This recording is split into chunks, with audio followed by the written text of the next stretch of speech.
എടാ മോനെ, നീ ആ നാത്രിക ദണ്ഡിന്റെ വെള്ളഭാഗത്ത് പിടിച്ച് പറഞ്ഞത് കൊണ്ടാണ് ഇപ്പോൾ ഞാൻ പ്രത്യക്ഷപ്പെട്ടത്. എനിക്ക് ഒരു വർഷം ഒരാളെ മാത്രമേ പ്രത്യക്ഷപ്പെടുത്താൻ സാധിക്കുകയുള്ളൂ. എനിക്ക് അടുത്ത വർഷം ഈ സമയത്ത് മാത്രമേ ഇനി വേറെ ആരെങ്കിലും പ്രത്യക്ഷപ്പെടുത്താൻ സാധിക്കൂ. അല്ലാതെ നീ എത്ര ഘോരം ദേവസേന എന്ന് പറഞ്ഞാലും അവള് വരാൻ പോകുന്നില്ല. മാന്ത്രിക ദണ്ഡ് നിന്നോട് സംസാരിക്കും. മാന്ത്രിക ദണ്ഡാണ് എൻ്റെ അടുത്ത് ഈ കാര്യങ്ങളെല്ലാം നിന്റെ അടുത്ത് പറയാനായി ഏൽപ്പിച്ചത്. എന്റെ പിറകെ കുറെ പേരുണ്ട്. ഇപ്പോൾ ഞാൻ ഭൂമിയിൽ എത്തിയെന്ന് പറഞ്ഞാൽ അവർ ഇപ്പോൾ തന്നെ എന്നെ പിടിക്കാൻ അവിടെ എത്തിക്കാണും. അവർ എന്നെ തേടി എപ്പോഴും വേണമെങ്കിലും എത്താം. അവർ ഇതാ എത്തിയിരിക്കുന്നു.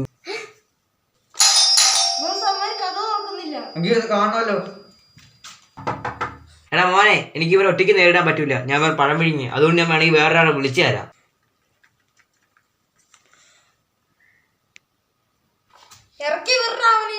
നിങ്ങൾക്ക് ആ വടിയുടെ ഉപയോഗം അറിയത്തില്ല. ഇറക്കി വിടറാ ഇങ്ങോട്ട് അവനെ. ഡാ, ഞാനൊരു പണിയുണ്ട്. ഞാൻ നിൽക്കുന്ന ലൊക്കേഷനിലോട്ട് പെട്ടെന്ന് വാ.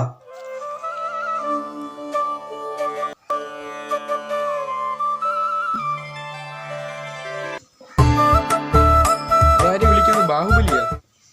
ഹലോ ബാഹു മോനെ, പറടാ. ആണോ? ഇങ്ങനെ ഇപ്പൊ വരാം. ഞാൻ കമ്മി.